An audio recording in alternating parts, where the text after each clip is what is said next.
Hey everyone, it's Randall White, President of the Board of 24 Hour Dallas. I am glad you were with us, and we're hoping that Police Chief Garcia is late.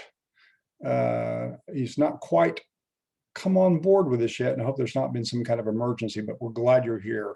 We're going to give it a few more minutes here. I'm going to start the conversation. If he joins us, that'll be great. We'll continue for the full hour. If not, I'll cut it short and thank you for your time, but let's see what happens here. His staff is communicating with me, and hopefully the Chief Garcia will join us soon.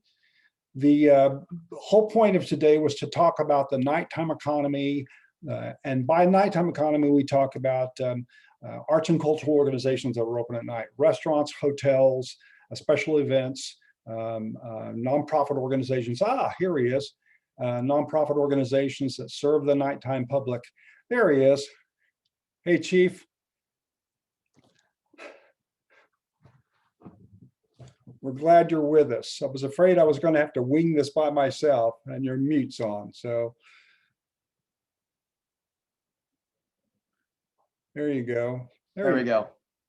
I'm glad you're here. Thank you. I was afraid I was going to have to speak about policing policy. And yeah, no worries. It's been it has been a busy week. I know, and you're quite a servant to our community, and thank you for that. I was just getting started. I was framing kind of the point of this particular call and the constituents that will be online. This particular webinar is sponsored by 24 Hour Dallas. It's a nonprofit organization that's focused on the nighttime economy in Dallas and bolstering it and boosting it, and not only the arts and cultural and restaurant and hotel world, but also those that work at night that don't have access to the same kinds of goods and services that people have during the day. I'd like to thank Safe Night LLC. It's a consulting group out of Arlington, Virginia. They've been volunteers with us for some time. Jim and Molly Masturas, thank you so much for being co-sponsors. And for you, Chief Garcia, on the call, we have several restaurateurs, we have hoteliers, we have arts and cultural organization representatives, we have social service agency representatives who serve the nighttime population. And then we have a lot of people who just enjoy Dallas at night. Today's Zoominar is going to be in 3 parts. The first part's going to be focused on questions that have been submitted in advance by our members of 24 Hour Dallas. I'll put a plug in for membership later on. Chief Garcia is a member of 24 Hour Dallas. You could be too. And then the second part of our webinar will be focused on some questions that I've put together and topics to discuss with the chief.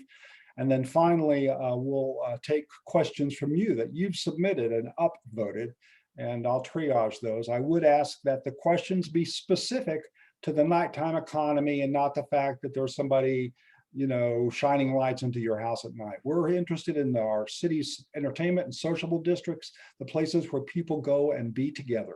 And that's the focus of today's webinar. I'd like to introduce the chief. After 29 years with the San Jose Police Force, earlier this year, he was tapped to be the 30th police chief for the city of Dallas and the first Latino to hold this office. My personal observation, since his hiring, the chief has certainly been a force, if you will, in the community, building bridges and spreading the word of his weed and seed model for crime reduction. His violent crime reduction plan presented last month to Dallas City Council was very impressive if you've not had a chance to review it. Fortunately, in most of Dallas's entertainment or sociable districts, which I prefer to call them, violent crime is not an issue. There we are presented with the opportunity to be more proactive and collaborative rather than reactive. And I believe that's about right. And it looks like I just lost the chief again. Oh my gosh. I hope he'll come back, because this is where I was going to introduce him. So in the nighttime economy, we have the opportunity to move away from being reactive to being proactive. And that's the discussion we want to have today with Chief Garcia, Eduardo Garcia, Chief Eddie Garcia. Any opening remarks you want to make to these people on this call? No, I know we have a lot of things that we want to cover. I'll just tell you I'm excited to be here. I'm not definitely not blind coming from a large city, not blind to the issues that affect us here, particularly not only what's going on in the entire city. We're almost, we have 7 substations, but I always say there's 8 when you consider CBD in the central business station, and each one with different priorities. And although that our main focus right now is combating violent crime, make sure that that's reducing, because we know that affects the perceptions of the entire city of Dallas. I also recognize that there's other issues that are important to other areas, particularly to the individuals that are on this call, that may not necessarily be those same type of general issues, but that are important nonetheless to them. And so I know we have to deal with that. I know my commanders have to deal with that. And so I'm glad to be here, excited to be here, and ready to tackle all these issues. Okay, well, thanks, Chief. And if I mistakenly slip and call you Eddie, it's just because that's what I call you around here. It's so I forgive. Please forgive me. I prefer Eddie. I prefer Eddie. Okay. Some members of 24-Hour Dallas who do not live in the center of the city, in the center of Dallas or the core of Dallas, downtown, etc., have commented on how perceived crime levels, uptown, downtown, Deep Ellum, are driving residents and businesses away from Dallas and pushing development further into Collin County and Denton County. What's the truth here? What's the reality here? Is it any better or worse? And in my perspective, and in the perspective of some of us involved in 24-Hour Dallas, is some of that about moving away from a more diverse customer base in the core of the city. What's the reality here? Well, you know what, I'll tell you this, particularly coming from another large city that had a downtown. I mean, the perceptions a lot of times in the downtown core outweigh what the data tells you many times. And so not only do in downtown areas do we need to obviously combat those issues that affect the downtown, whether that's noise, whether that's assaults, robberies, issues of which not necessarily police related, but homelessness, panhandling, things of that nature, which may not be issues in other places. And oftentimes what people see when they come visit outweigh what the data will suggest very often. And so I don't know, and I don't think that I would say that it's the racial makeup or diversity of coming into a downtown.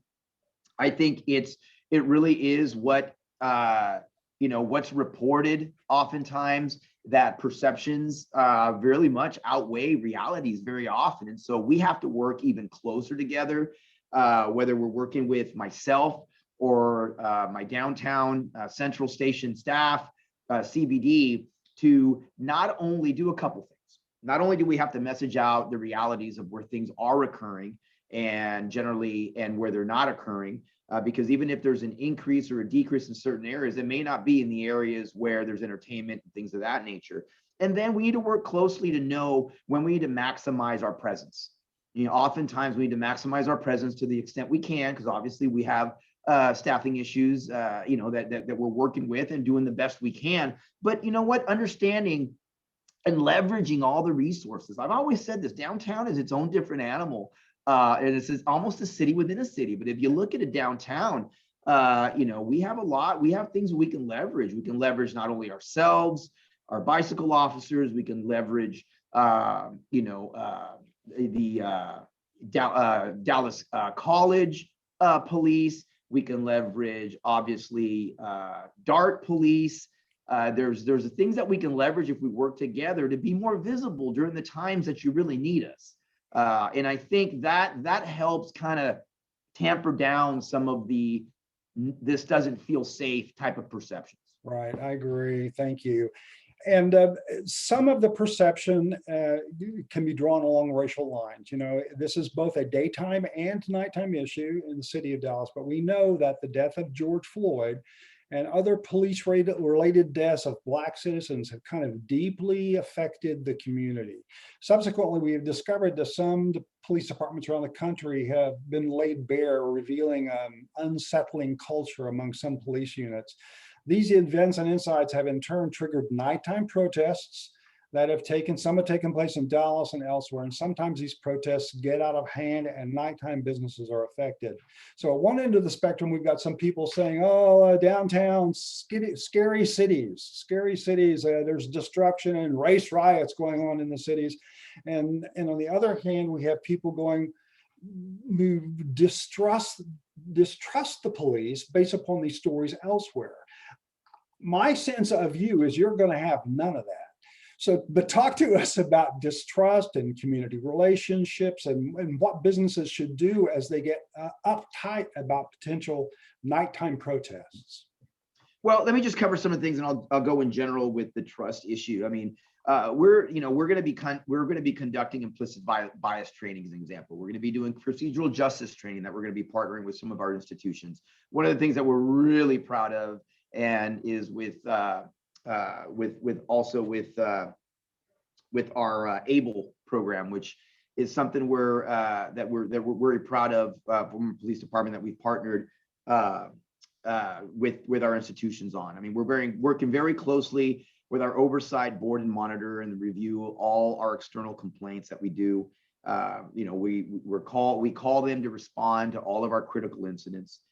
We have people in 311 personnel in the process of being trained on how to direct citizens to file a complaint if need be, because we want to make sure we are. We're going to be as transparent as possible. We're working on a use of force platform. Use of force is probably the most polarizing issue in American law enforcement, not just an officer-involved shooting, but just the day-to-day interactions with our residents. And so those are important. Those are things that we're going to be working on a platform so that our community sees how transparent we are. We have nothing to hide. As I've said it, and you mentioned it earlier, the weed and seed mantra, we do need to take the criminal element off the street. We need to do something now to keep our residents and our community safe. There's no question about it. But at the same time, we're going to be just. We're going to be procedurally just in the manner in which we treat our residents. And we're going to be seeding our neighborhoods with positivity as well. When it comes to the best practices, and I know there's a lot of angst when it comes to some of the protests, particularly how they developed and things that occurred downtown. We partner with DDI, Uptown Inc., the Developer Association. We utilize the DIRT alert system in conjunction with the Office of Emergency Management, which notifies approximately 6,000 stakeholders on any possible protests and other significant events in the downtown area. So we want to work really closely. One of the dynamics that we want to do as well is that we don't also want to cause alarm also, right? I mean, oftentimes we're asked, should we board up our businesses? Should we do this? Should we do that? Well, you know what? I mean, every police department, and I'll tell you this one in particular, if we have protests, we want them to be civil. We want them to be peaceful. We don't want to go into a protest assuming that they're going to become violent or out of control, or that we'll have, many agitators in that crowd. We don't want to do that. But at the same time, we want to be as open with our community so that they can protect themselves also. And so it's that balance of making sure that we don't cause alarm, because that certainly doesn't help the perception. Because as we well know, it's almost throwing a rock into a pond. We know that the message we send out on a Friday about be careful about possible protests, we know that's going to reverberate for weeks, if not months after, from a perception perspective. So we have to be very careful and sensitive to that, but at the same time, making sure the businesses are safe. One thing that I'll say about trust, amongst the community, I mean, this is another about reality and perceptions. And I'll tell you this, I have not yet met a neighborhood in the city of Dallas, and I'm not a stay in the office kind of chief, that regardless of racial makeup, language spoken, or economic status, that has asked me for less police presence in their neighborhood. Not one. You may hear that from associations and larger groups, but just a couple of weeks ago, as I'm in an area in South Dallas, and it didn't matter, and it didn't matter if I was speaking to a Spanish-speaking ice cream store owner or a small business African-American beauty salon owner, that they both said, one in English, one in Spanish, that told me, Chief, don't forget about us. And so, there's some perceptions, and don't get me wrong, we've been our own worst enemy in American law enforcement, and we need to do better. There's no question about it. But there's these perceptions of us with those relationships being so strained in communities that they don't want us there. I'm not quite sure how accurate that is on a large level. And so what that tells me is we got a lot of work to build on. Don't get me wrong. But you can't build on that if there isn't some level of trust already established. And that's established here. It's special here where when our community and our businesses want to come together to reduce crime and to continue to build on that trust. And so I just want to offer that a little bit, because as crime is a lot about perception, oftentimes, so is the distrust and not wanting us in neighborhoods. Yeah, it becomes almost a trope that's used, I think, a lot, too easily grabbed and used and thrown around. I'm glad you also mentioned those two small South Dallas business owners, because the nighttime economy is more than just Uptown and Deep Ellum and the Cedars. There are pockets around our city where businesses thrive at night. Many times these are business owners that this is their second job. And our whole focus is to try and bolster that and build the nighttime economy across the city, not just in our sociable districts. In fact, that leads to my next question from our members, is if one of our objectives is to do that, to increase economic activity at night in the city of Dallas between 6 p.m. and 6 a.m., to become one of those 24-hour cities, more like London or New York City or Sydney and other international cities. I mean, after all, we're no longer a 9-to-5 city. You know, there are plenty of people who work at night, and some of them work for you.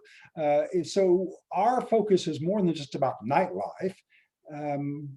We lack family-oriented programs at night, where some of our population would certainly take advantage of that.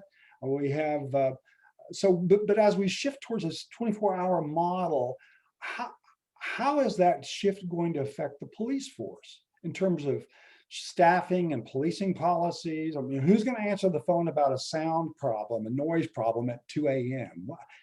Is this a process that we're going to get to, that the police is going to be able to kind of work with us? Or Well, it's a great point. Let me just tell you, I had a lot of opportunities to go other places, and I wouldn't come here if this city went to sleep at 6. I'll tell you, that's not, I'm a big city chief, and I love that. And I want to work with our communities and cities because I love that 24-hour feel. That's what big cities do. I'll tell you one more step. I mean, I'll be honest with you, when you talk about jobs being 24/7, I've said this before. I mean, some of our most vulnerable neighborhoods, I mean, what drives some of these historical crime rates in these neighborhoods is poverty and unemployment. Yep. And so there have been studies that have been shown, I mean, if we have jobs, we're going to need jobs that do not end at 9.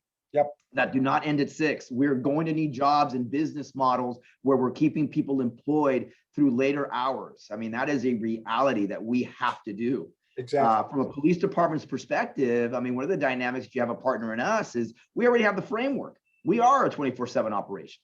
So we have the framework already to be able to support visions. Now, listen, don't get me wrong. We have to grow as a department. Obviously, every day there's more things that come on our plate. We have a lot of responsibilities that we have to do. But certainly, one of the things that we are that 24/7 city contact that anyone can pick up the phone at any time and call, and we will answer. And we're working on answering quicker. We're working on responding to these problems and issues quicker. But certainly you have our presence already. And one of the dynamics, again, that I tell you that, one great thing that I tell from time to time where I come from, one of the dynamics we have here, and it's interesting, being from the outside here, I recognize, we have so many resources that I'm not used to having. I've told someone earlier today, I feel like I'm a kid in the candy store at times. You don't know how much the people in downtown San Jose and in our entertainment core would have loved to have a CBD, to have that, and to already have that here. I mean, it's something that we can certainly build upon. So we have a model that can certainly work with you to make what we need to do.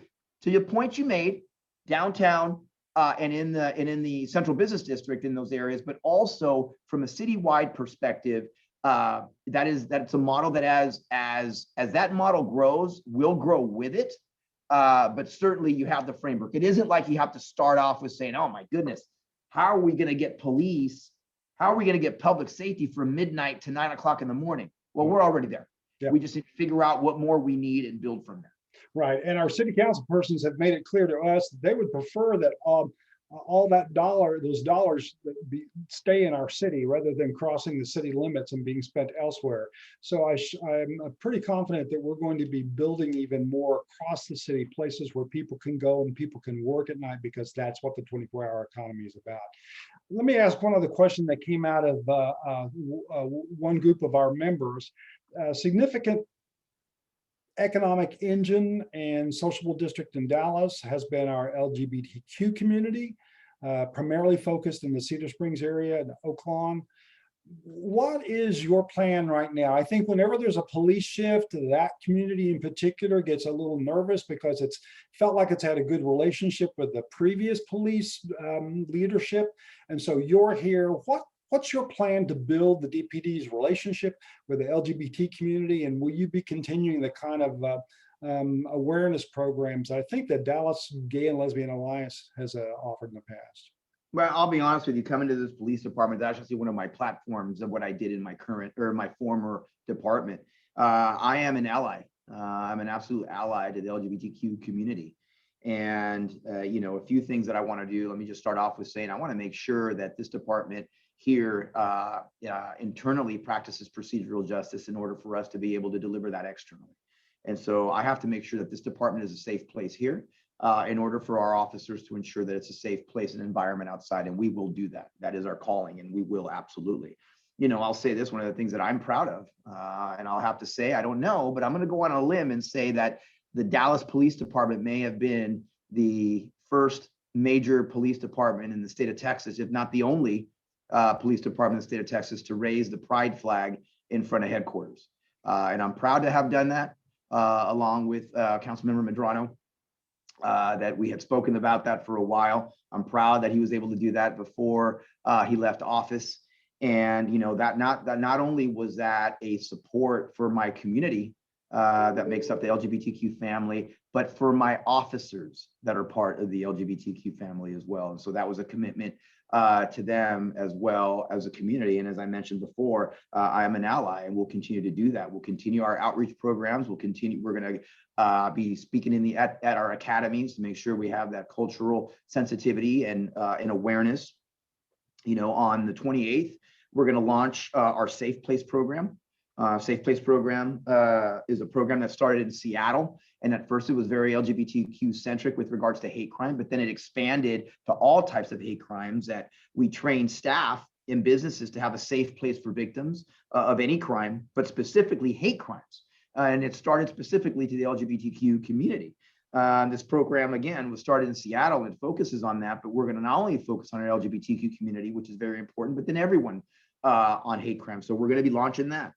Currently our new LGBTQ liaison officer, Megan Thomas, who I just saw her on Sunday. Yeah, I saw some photographs of you. I actually was Saturday at another event. She is the Energizer Bunny. She is all over the place. She's so excited. It's you just can't help but get energized when you're around her. And she's been fantastic. She's coordinating in two committees that are focused on improving the relationship between DPD and our LGBTQ community, from internal and an external committee. And then, providing a recruiting table. We just did a recruiting table at the Unity Festival that was held this past Saturday also, where we want to actively recruit as well. Every police department has to reflect the community it serves. And what Dr. Jennifer Eberhardt, who is a renowned expert in implicit bias from Stanford University, and I've heard her speak, and I've been to other implicit bias classes, is one way to reduce implicit bias in any workforce is to ensure that workforce is diverse. And we know that that certainly will diversify our police department, and in turn, we will get better for it. I'm sure that's a good number of our members will be very pleased to hear all of that, Chief. One of the last questions that came from our members, and then I'll go into some of the questions or topics I'd like to bring up with you. And then for people who are watching, pop your questions into the Q&A and we'll come to those toward the end. I had somebody express concern. You know, it's a little bit, you hear about the idle youth. I even put it in quotes on my outline because it's kind of a cliche, but there was a population of young people, a friend of mine calls them Gen C, they're for COVID. You know, they've not responded well to the pandemic. And so some migrate at night, they get out on their bikes, they go around to some of the areas that are adult oriented, the entertainment districts around the hotels, and sometimes mischief ensues. How are the police handling this kind of pandemic related uptick of young people and crimes of opportunity? Well, I'll tell you what, I mean, I think regardless of the pandemic, we always need to be vigilant and make sure that our kids and our youth have something to do and that they're not idle. I mean, whether the pandemic or not, these are issues that have happened in every large city and every downtown core for as long as I can remember. And I've been doing this job for almost 30 years. And so we always have to find different ways of doing some things. I'll tell you, obviously, a police department's main responsibility. I mean, we definitely need to partner, and we do partner with other groups. But when we talk about, I mean, you know, coming out of the pandemic, you know, the cities, the parks and recreational centers, now they're 75% operational. And we're partnering with Parks and Rec to offer teen night at 14 recreation centers throughout the city. The department is also looking at co-hosting an outdoor movie night at the Timberglen Recreation Center. If this movie night is successful, it's kind of like a pilot, and we'll look to replicate this across other cities, because oftentimes, listen, there are some youth that aren't necessarily out to get into trouble, but what happens is they get involved in a group. And obviously, whether we have kids that want to perpetrate crimes, but we also have some kids that just by being out and being in the wrong area can turn into victims. So it's important for us to find some things for them to do. You know, our community operations division as well continues to engage our youth with engagement opportunities such as boxing with our PAL, frisbee golf, soccer, baseball, basketball clinics. And we also engage our explorers, junior explorers, and for all those kids that would hope to maybe wear my uniform one day. I mean, we may have a youth that needs a little bit direction, but they may be standing in front of a committee in 30 years from now, talking as a chief. So we're doing those things, but we really got to look towards you know, our other departments that we have throughout the city to help us with that. We certainly want our kids to be engaged in some things. I mean, and the other thing that you're talking about, the one thing that I mean, so long as you're old enough, jobs. You know, give our kids something to do. And if they do something that they're getting paid for, that's fantastic. Another thing that I got to give a shout out to one of my favorite people was an individual that I met early on when I saw a news story on him is Chad Hauser. And working. Isn't that an incredible program? I wish that he's amazing. And you know what, based on just what he did, I consider him a friend. And his work with our youth to get them back on the right track. I mean, that is something that every police department needs to take part in to ensure that we want those kids to succeed. Chad's success, those kids' success is our success.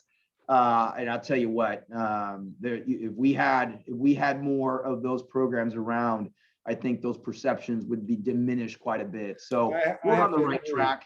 We're on the right track, and you know what? So, but we'll get there. I know there's issues. I know there's challenges, but I tell you what, we're not broken. We'll get there. Well, and for those who are watching and those who may not be in the Dallas area, Chef Chad Hauser runs a program, actually a restaurant, a nighttime industry business called Cafe Momentum. And he takes kids who have been in the juvenile system and gives them work, puts them to work, teaches them restaurant skills. And there was a great story in the morning news where Chief Garcia and some of his colleagues snuck in to be volunteers at the Cafe Momentum and work in the kitchen. And I love the fact that but you were out of uniform. They had no idea who you were. And one of the young women who worked at the Momentum said that you were a little slow, but you were going to catch up.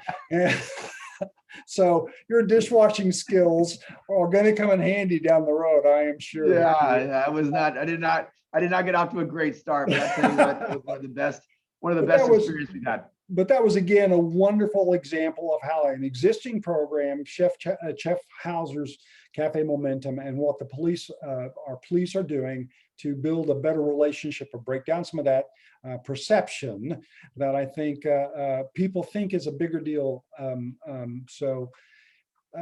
thought that was a pretty wonderful thing, Chief. No, I enjoyed it. Cool. Now I'm going to go to about 4 or 5 of my questions, and then we'll go to some of the questions brought in. I see a few beginning to pop in from people who are watching. All right, this gets a little more tough. A week ago, a bar employee at an uptown restaurant was leaving work when she literally got caught in the crossfire that spilled out of the bar and onto the streets. In March, 7 people were shot and 1 was killed at a bar in the Technology Boulevard district. And it seems like the TABC works with the DPD on some of these crime solutions after they happen, which indicates to me that there's responsible beverage service issues involved in some of these incidents.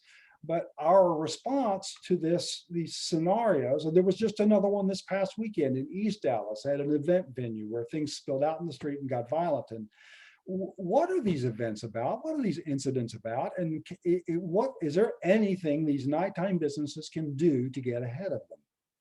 Well, I'll say this, and this is one of those things that I love, having been in a large city before. And not only was I the police chief and deal with downtown issues, but I was also a captain, which is a major here in Dallas of our downtown core. And I'll get to that in a second. But, a lot of these offenses stem from individual conflict and that unfortunately people are involved in. But those that are gang related, obviously can be, and we need to positively and proactively engage in those. I mean, our proactive gang enforcement helps prevent offenses from involving between other members of groups that are of an individual as targeted. I mean, we also work with a lot of bars and clubs to provide security and technology assistance. But one of the things that we need to do is we need to work closer and also hold accountable our businesses on certain things, because there are things that can help mitigate. As an example, how long are you going to allow a queue line? How many security are you going to have at your queue line? How many security? Do we have a ratio of patrons to security? Or do we have a ratio of when patrons reach a certain point to when you need to have law enforcement? Do we have enough lighting? Who's responsible for the parking lots? Is there security in the parking lots? I mean, these are issues that are not new to me, but we can talk about it all we want, but we have to hold ourselves accountable somehow. And I think those are some things that I can tell you, if we concentrated on, people's responsibility does not end inside those doors. Mm-hmm. It's in when people are parking. I tell you this, and I haven't broken down too much. I mean, a lot of our conflicts are in parking lots. So we need to ensure that that's the responsibility as well. The queue lines are a huge responsibility. Are things spilling out onto the sidewalk? Do you only have 1 security when you have 150 in a queue line? Or is there a ratio where we hold people responsible? Yes, we understand that it's about dollars and cents, but I guarantee you we're going to lose more money. And when I say we're a partnership in this, we're a team, but it's going to be a lot worse for all of us. Going back to your original question of a perception, when we allow something to go wrong, when we drill down and figure out what we could have done to mitigate it, we find out that some of these things that I just spoke about aren't occurring. Yeah. And that certainly doesn't help when people that don't live downtown want to partake in the activities downtown to have a good time. Yeah, you are completely setting me up for my big surprise at the end. This is terrific. So, and speaking of kind of TABC and responsible beverage service, the data show that Texas deaths by alcohol involvement are greater than the national average. MAD, Mothers Against Drunk Driving, I guess they used to be called, now just MAD, reports that 1 person out of every 50 minutes dies as a result of a drunk driving crash. The CDC reports that of all traffic deaths involving children of up to 14 years of age, 17% of those involve an alcohol impaired driver. people drink at two places. They drink in at home, or they drink out with friends at venues or sporting events or clubs, bars, concerts.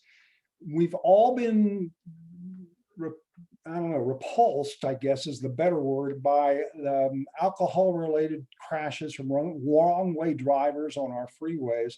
How do we meaningfully get ahead of impaired driving and the role that our nighttime businesses have in our partnership with the police? Well, I'll say first and foremost, let me just go with some statistics or some things that we're doing. We're in constant communication with TABC and with MAD, who helps provide messaging and awareness of drunk driving. I know that one of the things that conducting training with our bartenders and our workers that are working in bars to understand what it means to serve someone who's impaired, to see what the signs that may be. Did someone have enough alcohol or what have you? I mean, doing some of those trainings has always been helpful to ensure that we're not over-serving individuals. We have a 90-day enrichment program where patrol officers work with the DWI squad. And then this year we've had 64 traffic fatalities and approximately a third are impaired related. Let me tell you another dynamic, which will tell you how committed I am to a 24-hour Dallas. You know what also helps? Having more places where you can go eat downtown when the bars close. That helps, because I would rather have somewhere where if I got to send officers to make sure it's safe, we will do that. But I'd rather have someone go somewhere to get something to eat and relax for an hour or two and get something in their stomach. I prefer them to call an Uber, but if they're not, I can guarantee you that hour or two having something to eat and getting something in their stomach before they hit the road is certainly not going to hurt. So I'll say that. But in addition to that, I'll tell you the other dynamic from an enforcement perspective. We need to be, it's impossible for us to be everywhere, but I'll tell you one dynamic, it's very difficult for us to patrol. We only the tollway gets patrolled by the DPS. Right. We're responsible for all the other highways that we have in the city of Dallas. And we have a lot of responsibilities within the city of Dallas. And so I think it's also a perception that people don't think anyone's watching. So they take their chances and they do these things. And one of the things when I saw that, because I'll be honest, one of the things that stood out for me, I come from a state that has a California Highway Patrol. The California Highway Patrol in the state of California is pretty much responsible for every highway or freeway throughout the state. And so they usually are responsible for that enforcement. Whereas when I got here and driving through our roadways, the only time I'd see a police officer was when they were responding to a crash. And so one of the things we did last Friday, and I will tweet it out later, is we had our traffic enforcement unit specifically do enforcement on our highways this last Friday. And they gave out about 150 citations, about 50 or 60 of them for speeding. Many of those speeds were over 100 miles an hour. And so I'm gonna market that, and people need to know we're watching. And and they need to know, and what that then ends up reducing as well is people knowing, you know what, maybe I'm not going to take a chance driving home on this freeway. And you know what, man, I don't care why you don't drink and drive, just don't do it. Like, I don't care. I mean, I would like you not to drink and drive because you may take a life, if not your own. But if you don't want to drink and drive because you think you're going to get arrested and that's going to cause serious issues in your life, just don't do it, because you're putting lives at risk. So we need to try to be as vigilant as we can. And it's going to be one of those things when I put it out on Twitter, you won't know when we're out there, but trust me, you don't want to take that chance. But going back to something that'll tie into downtown, I'd love to see more late night eating establishments, and none that are serving alcohol either. Yeah. Sounds to me like it would be more helpful if they were just giving some food out. It sounds to me like an economic development opportunity. We'll have to talk to some of our. It would be helpful. Okay. Uptown was designed originally to be an entertainment and business district before it had the apartments and condos, and before it was even called Uptown. That district was kind of a nighttime destination. Eventually, the walkability and access to bars and restaurants and shops attracted residents. Then it attracted more residents. And then next thing you know, there's conflict between the residents and the entertainment area, the sociable district. The same kind of thing could happen in other parts of the city. It's beginning to happen a little bit in Oaklawn, maybe downtown. And you can see it happening in Deep Ellum as more residential structures get built. And you just think, oh, this is not going to turn out well. What's your sense of best practices from other cities and how transitions in these? I mean, like what happened in SoFA? south of First Area in San Jose. You know, as that area grew and residences came, and there would be conflict between residential and the business, late night businesses. Talk to me Well, about let me that. say this. Well, first and foremost, I think what we need to look at more is our zoning. I think as a city, we need to look at zoning. We need to, before, as you said, it could happen in other pockets. Well, this is the perfect time to get ahead of it. Yeah. And figure out, okay, where can we put these things? Because then the other dynamic comes, then you can't zone an area where it's just strictly this, right? I mean, you can't have an area like, you know, that we have in certain areas of the city that are specifically zoned for this reason. And so then you have an over concentration of certain establishments in certain areas. And so I think zoning is incredibly important in working with the data that we have, and then working with that with our city leaders. The other dynamic when it comes down to is there's absolutely no, you gotta communicate. You know, whether it's organizations such as yours or others that make up the downtown core or uptown or other things, you gotta have communication with your neighbors and to understand, right? The communication and the responsibility as well for where they're going, whether you're owning or renting in uptown, to have these meetings and understand what you're getting into as well. You know, with regards to, hey, this is, and give and have that communication with before people move in. But for people that are there already, this is why it ties into what I had mentioned earlier, is that we need to hold ourselves accountable. We need to hold ourselves accountable to ensure things don't get out of hand. Make sure that the music is not at a level and the decibels aren't at a level where someone can't sleep. That we don't have you know, headlights that are in someone's living room every time people are driving out. That we don't have people that have drank too much that are staggering and throwing up and urinating. And we have to be more responsible as businesses and as a city. And again, as we're a teamwork to make sure that those things are somewhat alleviated.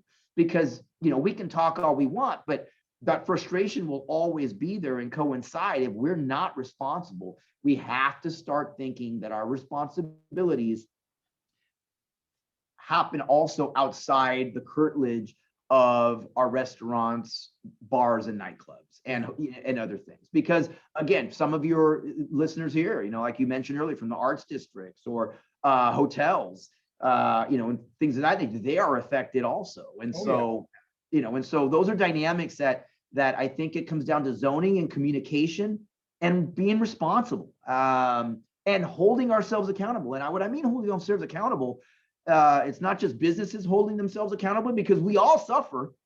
If one business has, as you mentioned, a shooting, people that aren't from downtown don't think it happened at this particular restaurant. They just think it happened at any restaurant.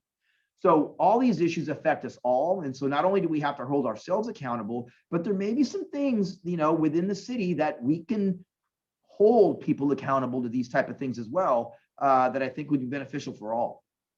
Okay, I've got 2 more questions I want to ask, and then I'm going to jump over here. I see 3 questions coming in from folks who are watching. You're already working on vehicles and street racing and intersection takeovers and drifting and donut driving and all this stuff. Some of these vehicle assaults take place in our sociable districts, in our entertainment districts. Most of them don't. They become kind of pop-up entertainment areas elsewhere in the city. So in addition to this kind of motor vehicle theater, and there's the blasting music and cars and pickup trucks with special sound effects and boom cars and glass pack aftermarket mufflers, and the noise level, the residents who the resident organizations associated with 24-hour Dallas are very mindful of this kind of vehicle noise in and around the entertainment districts where they live. Street racing, I know you're working on that, but what do we do about the noise? It's a thing, it's a brand. It's a brand for these kids in the cars. So, well, I'll say this, and just for, I do want to give some statistics out, only because, it's a testament to the men and women of what they're doing from a street racing perspective, because I know oftentimes, particularly when I started, there was always a question of what are you doing? About it. And so I'll say, since February 19th, Our street racing enforcement unit has made over 2,800 traffic stops. They've issued 469 hazardous citations. They've given out over 2,000 regulatory citations. They've given out 240 spectator citations. They've towed 329 cars. They've made 71 felony arrests. They've answered almost 3,000 calls for this type of issue. They've made 462 misdemeanor arrests. They've gotten 65 illegally possessed guns, 94 drug cases, and have recovered 11 stolen vehicles. So we are paying attention. Within those citations, and I spoke to my staff about some of this data, and we do give loud noise mufflers such as that. We do give those citations are included in that. I will say this, I mean, you'll never hear me try to sell you something. I'll just say it is very difficult. Listen, I've laid awake where I live and I've heard what you're talking about. But by the time I end up waking up, the noise then drives off. It's very hard for us to chase that. Yeah. And so we have to, when we're in a group and we see the loud noise, that's when we have to react. We have to make these areas uncomfortable for these irresponsible drivers. We're utilizing engineering in some of our intersections. We found that engineering, meaning putting up those, and I'm not an engineer or transportation guy, so I don't know, but the little half semi little balls that are out in an intersection, Right. We have found that to be extremely successful in deterring individuals from taking intersections over. We're going to expand that because we need that. We can't be everywhere, but we need to make it uncomfortable for individuals to do that. And so those are some of the efforts we're doing, but we have given loud noise citations. We'll continue to do so because we know that's an issue. But we just need to continue. Listen, as we grow as a police department, we'll be able to address more issues, and we are going to grow. But as we grow, these are areas where the presence of an officer, in the area being visible. Listen, whether I'm a cop or not, listen, I am a cop. I'm a police chief, and I guarantee you, I'm not revving my engine when I see an officer somewhere. And I think that's another dynamic, that these are one of these issues that we're going to need presence to be able to reduce that a little bit when it comes to some of these quality of life issues with this. Sure, right. And hopefully if we build the nighttime economy, we'll be able to contribute enough to the tax base to allow you to expand your policing resources. I think that's part of our strategy too. I was going to ask you about vulnerable nighttime populations, but you mentioned the Safe Place program earlier. I think that's very intriguing, and I'm going to want to find out more about that. Some of our volunteers are going to want to find out more about that. Well, I'll tell you a true story on that real quick. So when we did that in my old home in San Jose, we used Citibank and Starbucks were the first two organizations that wanted to jump on board. And as soon as we launched, we had a myriad of businesses call and say, hey, I want to be part of it. I want to be part of it. I want to be part of it. So I'm very hopeful that'll be the same traction that we're going to gain in the city of Dallas. I think 24-hour Dallas is going to want to weave some of that into what we're wanting to do as well, to kind of on a private side initiative. Last question from me, and then we'll jump to these questions. And this is a tough one, and I know there's no answer, but the shooting a few weeks ago in Austin on 6th Street in the entertainment district was incredibly tragic and very close to home. And recalled also the kind of the Route 91 Harvest Festival shooting in Las Vegas, where people were in the center of the city at a concert having a good time, and then suddenly that happened. Or the Pulse Club, gay club, nightclub in Orlando, the shooting there, even the church in Charleston, which was a nighttime Bible service, and that all took place at night. What conditions create the climate for this? And is there anything we can do to deter this kind of terrorism about going out at night? Well, what I'll say is there's ways to mitigate some of these things. Obviously, large crowds contribute to. I mean, you have two types of. Well, I don't want to say two types, but there's different types of. When you talk about mass shooting, there's the one that we spoke about earlier, where you have people that are caught in the crosshairs of an individual that's trying to attack someone else, right? And then you have the other ones where it's an individual that, for no apparent reason, will go into a crowd and start inflicting harm. And so, what we can do to mitigate these things, a few things. I mean, we've had, we've had issues where we could have barriers and roadblocks from, with car situations. We can work with industry to figure out the crowds and where they're at. Our presence Because here's the thing. I mean, not only does our presence hopefully deter an individual, but by having an officer there and having presence there, the quicker we address the threat, the quicker we can stop the threat, and the quicker we can save more lives. And so it comes really down to presence. It comes down to barriers with regards to how individuals can get to certain areas. It comes down to training. When we can train those businesses that ask us, we train them with the run, hide, fight mentality. I know I might be wrong, but I want to say there was a mass shooting in Columbus.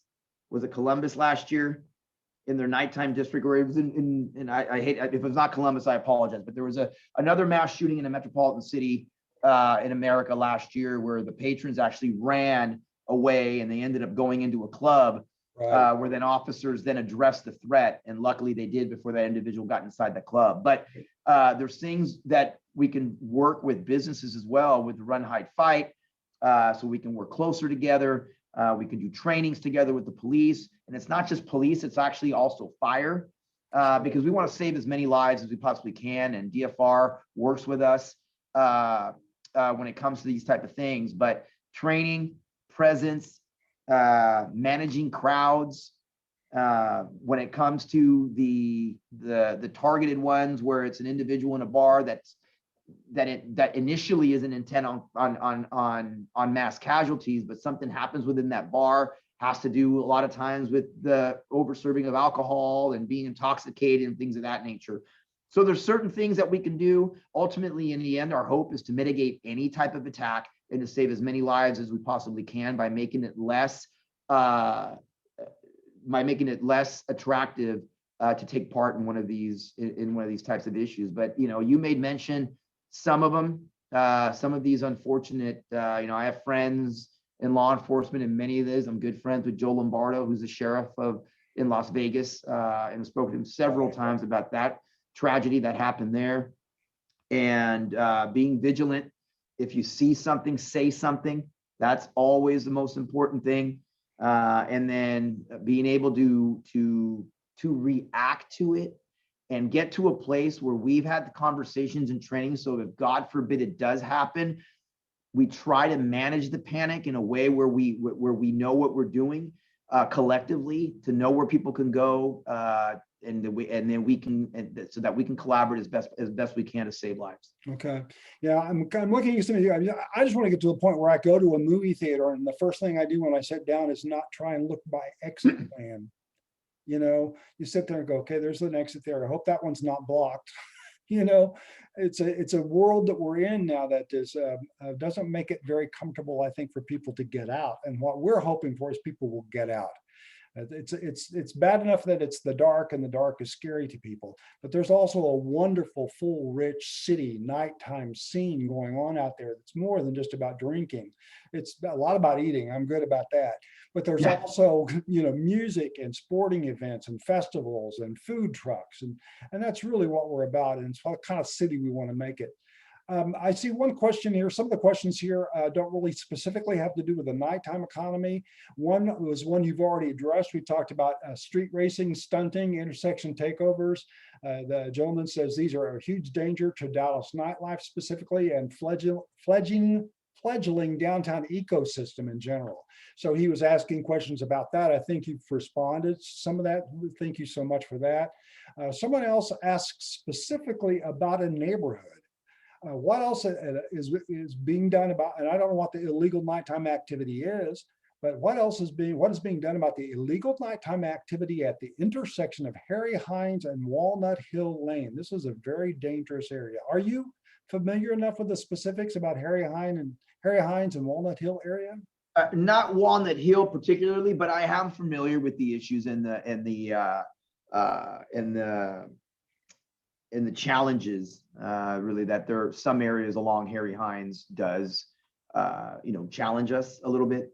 But particularly, I don't know if this individual means from a traffic perspective, from a crime perspective, how far down Harry Hines are they talking about? I'm not quite sure. I can tell you there's a lot of, depending on where on Harry Hines we're talking about, there are challenges from a law enforcement perspective. whether it's traffic as it's coming down into the downtown core, whether it's prostitution a little bit further out, Sure. whether it's individuals leaving other types of establishments in Northwest Dallas. So it depends on what the particular issue is, but I can tell you that we are keeping track of it. I can tell you that any of those issues we are. I just don't know specifically what area, what they're talking about.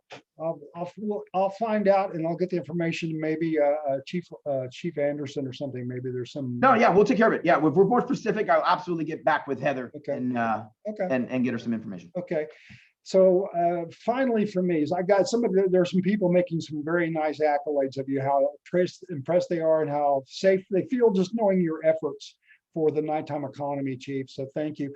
But let me ask this: if 24 Hour Dallas and our coalition of organizations, nonprofits, business districts, restaurants, hotels, if we came together with kind of a comprehensive and privately funded nighttime safety initiative that we would manage, that addresses responsible drinking, women's safety, systemic racism, ordinance compliance, human trafficking, making nights friendlier to families, all the things we've talked about, except I can't grab my head around mass shootings, but all the other kinds of things we've talked about, the DPD would like that, wouldn't it? I mean, isn't that community-based help? Aren't you looking for community partners to help do this, particularly for the nighttime economy? Would you like that?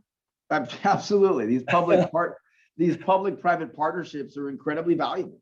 As we talk about certain things, I'll give you one example. When I was in San Jose, one of the things that never got off the ground was, people coming into establishments or whatever, particularly downtown, would get their IDs scanned, right? And if that individual got kicked out for whatever reason, everybody would be on this system.